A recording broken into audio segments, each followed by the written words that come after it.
कल्पना सोरेन के पिटारे में क्या क्या है असम के लिए? देखिए, हमारे लिए तो बहुत सारे संघर्ष की कहानी है, और हम संघर्ष की कहानी जो हम झारखंड में भी लड़ते हैं और बरसों से लड़ करके अपने अस्तित्व को जाना है, मिला है। लड़ाई को आपको तुरंत रिजल्ट नहीं मिलेगा, ये लंबा सफ़र है। तो लंबा सफ़र के लिए मुझे लगता है कि हमको खास करके झारखंड में आप अबुआ आवास योजना के तहत आप गरीबों को 3 लाख रुपया देती है, वहाँ 200 यूनिट बिजली फ्री देती है। मौका अगर आपको जनता यहाँ देती है तो क्या वहाँ के जो योजनाएं हैं यहाँ लागू होंगी? 100% नहीं, 1000%। बच्चा जन्म लेने से मरने तक उसका जीवन में कोई ना कोई योजना से जुड़ा हुआ है। तो ये थी कल्पना सोरेन, जहां मंच पे वो गरजी, वहीं फिर मीडिया से बात करते हुए उन्होंने कहा कि अभी तक जो है असम के आदिवासियों को हक नहीं मिला है, न एसटी का लाभ मिला है, न उनको घर में असर हुआ है। अगर जनता उन्हें मौका देती है तो यहाँ पर वो तमाम जो योजनाएं झारखंड में लागू हों, यहाँ पर 1000% लागू होंगी। क्या कुछ बोल रहे हैं कल्पना सोरेन, ज़रा सुनिए। प्रधानमंत्री मोदी जी आते हैं, मिलते हैं, पूछते हैं कि 250 रुपये मिल रहा है, लेकिन उसके बाद कुछ बोलते नहीं है। क्या कहेंगे आप? नहीं, देखिए, मैंने अपने वक्तव्य में यही कहा ही है, जिस चाय को पीने के बाद हम लोगों को सबको आदत है, अगर कहा जाए तो सुबह उठ करके हर कोई चाय पीता है, और कहीं ना कहीं हमारे चाय अलग अलग हिस्सों से आती है, लेकिन जो सबसे ज़्यादा प्रमुख है वो असम की चाय है।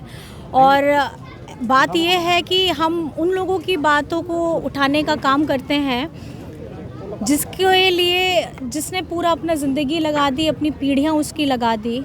आज उसे ही मैताना 250 रुपये प्रतिदिन है, और हाल ही में मैंने कुछ सुना कि कुछ रुपए 20-30 रुपए बढ़े हैं। खाता में नहीं गया। तो मेरा ये सवाल है कि बात 20 या 30 रुपए की नहीं है, आप मेहनत को तो आकलन कर ही सकते हैं।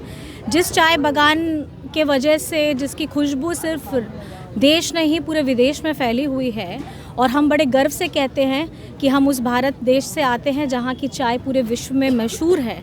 तो ये सवाल उठता है कि हमारे जो मज़दूर भाई हैं, जो बरसों से यहाँ रह रहे हैं, उनकी मेहनत का जो आकलन किया जाए, क्योंकि राज्य में, हमारे भारत देश में अलग भी राज्य हैं जहाँ की चाय शायद इतनी मशहूर नहीं है, लेकिन उनका मेहताना करीब करीब बहुत ज़्यादा है। और यहाँ पे मुझे ये समझने की ज़रूरत है, जब हम किसी राज्य की विशेषता बताते हैं तो उसके पीछे का जो काला सच है वो ये है कि उन मेहनत कश लोगों को उनका सही मुआवजा मिलना चाहिए। एक सवाल है, जहां बीजेपी और कांग्रेस जो है आतंकवाद, बाहरी भीतरी और राष्ट्रवाद के मुद्दे पर बात कर रही है असम में, वहीं पर आप जो है कल्पना सोरेन और हेमंत सोरेन आदिवासियों की बात, गरीबी की बात और हक की बात कर रहे हैं। इसके पीछे क्या?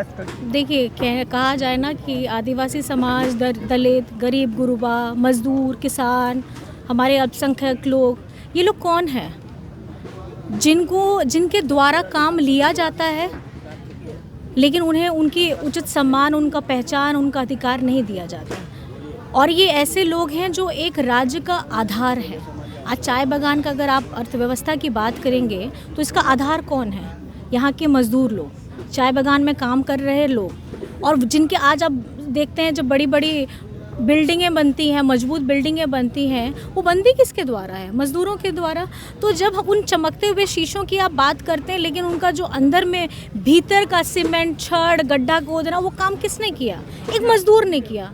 तो जब उसका मजबूती वहाँ से है, तो हम जो व्यक्ति सबसे ज़्यादा आपकी रीढ़ हड्डी को मजबूत कर रहा है, आपको उसकी हड्डी को भी तो मजबूत करना चाहिए। और ये सोरेन के पिटारे में क्या क्या है असम के लिए? देखिए, हमारे लिए तो बहुत सारे संघर्ष की कहानी है, और हम संघर्ष की कहानी जो हम झारखंड में भी लड़ते हैं और बरसों से लड़ करके अपने अस्तित्व को जाना है, मिला है, उसको सुदृढ़ करने का काम कर रहे हैं। हम यही चाहते हैं कि हेमंत सोरेन जी की अगुवाई पे जेएमएम, जेबीपी के खास करके हमारे यहाँ के लोग, जो खास करके जय भारत पार्टी को मैं बहुत बहुत धन्यवाद देना चाहूँगी कि उन्होंने हेमंत जी के साथ संपर्क साधा, अपने दुखों तकलीफ़ों को बताया और उनका समाधान करने के लिए। और इस लड़ाई को आपको तुरंत रिजल्ट नहीं मिलेगा, ये लंबा सफ़र है। तो लंबा सफ़र के लिए मुझे लगता है कि हमको खास करके अपने हक के लिए, आदिवासियों को घर नसीब नहीं है, कच्चे के मकान है, खाना भी नसीब नहीं है। झारखंड में आप अबुआ आवास योजना के तहत आप गरीबों को 3 लाख रुपया देती है, वहाँ 200 यूनिट बिजली फ्री देती है। मौका अगर आपको जनता यहाँ देती है तो क्या वहाँ के जो योजनाएं हैं यहाँ लागू होंगी? 100% नहीं 1000% सच में आपको बोलना चाहूँगी। ये जो आप योजनाओं के बारे में आपने तो 1-2 गिनाए हैं, ऐसी बहुत लंबी लिस्ट है।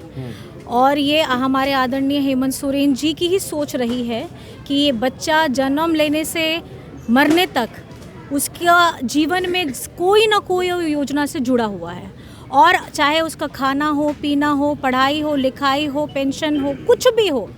तो मैं ये मानती हूँ, और मैं इसके लिए मैं आपको बताना चाहूँगी कि हमारे झारखंड पूरा फल फूल रहा है।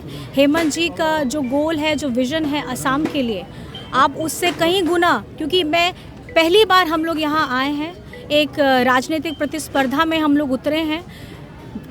मैं ये आप लोगों के माध्यम से असम की जनता को, और ख़ास करके हमारे गरीब गुरबा मज़दूर भाई बहनों को, वंचितों को, आदिवासियों को, अल्पसंख्यकों को मैं यही अपील करना चाहूँगी, आपने मौका हर किसी को दिया है, इस बार एक बार मौका JMM JVP को भी देख करके देखिए, और ये मौका ज़रूर हमें मिलना चाहिए, क्योंकि हम आप ही की आवाज़, आप ही की लड़ाई को लड़ने के लिए आए हैं। बहुत बहुत धन्यवाद।